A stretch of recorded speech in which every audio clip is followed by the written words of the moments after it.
Eropa mulai ragu bantu Ukraina, sanksi Rusia bisa munculkan krisis energi dan pangan.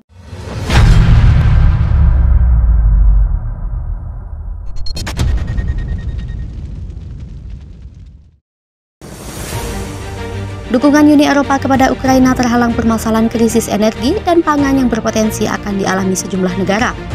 Penerapan sanksi baru ke Rusia disebut mampu memunculkan krisis energi dan pangan di beberapa negara. Hal ini tentu saja tak akan berat mengingat tingkat inflasi yang tinggi dan kondisi keamanan internasional dan yang tak stabil. Dilansir dari Reuters, pemimpin Uni Eropa akan mengadakan pertemuan pada hari Senin 30 Mei. Pertemuan tersebut digelar untuk menyatakan dukungan lanjutan bagi Ukraina dalam menghalau serangan Rusia yang semakin ganas di Donbas. Namun, perundingan pemimpin negara Uni Eropa dibayangi kegagalan karena ketakutan terhadap sanksi Rusia. Selama 2 hari, pemimpin 27 negara akan membahas cara terbaik untuk membantu Ukraina menangani invasi Ukraina. Selain itu, pertemuan tersebut juga akan membahas bagaimana cara mengurangi dampak perang Rusia dan Ukraina. Uni Eropa berniat untuk menghimpun dana bantuan sebesar 9 miliar euro dengan komponen hibah kecil untuk menutupi sebagian bunga. Hal tersebut ditujukan agar Ukraina dapat mempertahankan pemerintahannya dan membayar upah selama 2 bulan ke depan. Selain memberi hibah, sejumlah warga negara besar Eropa berniat mengeluarkan paket sanksi ke-6 untuk Moskow. Namun, beberapa negara anggota Uni Eropa tak dapat menyetujui sanksi ke-6 karena khawatir mereka tak bisa lagi mengimpor energi dari Rusia. Dilansir dari Reuters, Hungaria, Slovakia, dan Republik Ceko menjadi 3 negara yang sangat tergantung dengan energi dari Rusia yang masih ragu menandatangani paket sanksi ke-6 untuk Moskow. Hungaria mengungkapkan bahwa embargo minyak akan menjadi pukulan telah bagi perekonomiannya karena tak dapat dengan mudah mendapat minyak dari tempat lain. Slovakia dan Republik Ceko juga menyatakan keprihatinan yang sama dengan Hungaria.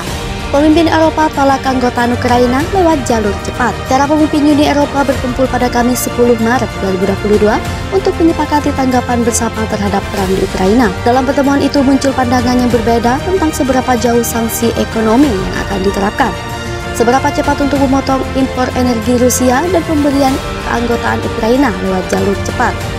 Rusia telah mengorbankan perang terhadap Ukraina sejak Kamis 24 Maret 2022. Ketika menyerang dari darat, laut, dan udara untuk menyingkirkan perintah Pro Barat dalam upaya untuk membatalkan tawaran bekas Republik Soviet untuk bergabung dengan UE dan NATO. Pertempuran itu dilaporkan telah mengirim lebih 2 juta pengungsi dan melarikan diri ke UE yang telah menjatuhkan sanksi yang belum pernah terjadi sebelumnya terhadap Rusia dan menawarkan dukungan publik dan kemanusiaan ke Ukraina, serta beberapa pasokan senjata. Tetapi para pemimpin Uni Eropa lain menjelaskan bahwa Ukraina tidak akan diizinkan untuk bergabung dengan UE dengan cepat. Usulan keanggotaan Uni Eropa telah diupayakan oleh Presiden Ukraina Volodymyr Zelensky dan mendapat dukungan dari tetangga Ukraina di sisi timur UE. Kanselir Jerman Olaf Scholz mengatakan UE harus memperdalam kemitraannya dengan Ukraina daripada berbicara tentang keanggotaan yang akan membutuhkan kebulatan suara dari 27 negara anggota. Scholz tidak mengomentari apakah UE harus melarang impor minyak Rusia, yang juga akan membutuhkan persetujuan semua anggota dan sejauh ini telah dikesampingkan oleh Berlin.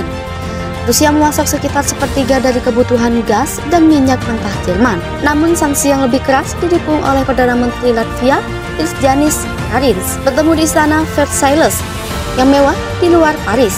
Para pemimpin Uni Eropa menapaki garis tipis antara keinginan mereka untuk mendukung Ukraina dan untuk menghindari resiko tersedot ke dalam perang dengan Rusia yang bersenjata nuklir. Dia mengajak pemimpin UE lain untuk berhati-hati soal pemberian keanggotaan Ukraina.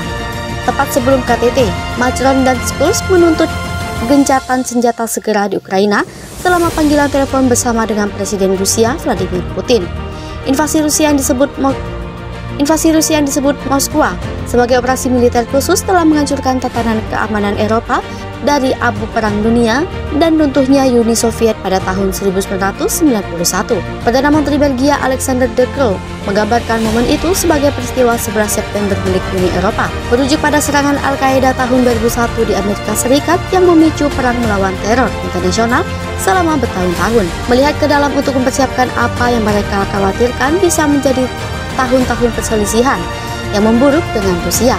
Para pemimpin juga berusaha untuk menyepakati seberapa cepat mereka dapat mengurangi impor energi Rusia, bagaimana mereka dapat meningkatkan kemampuan pertahanan mereka, dan bagaimana mereka dapat membendungnya inflasi harga pangan.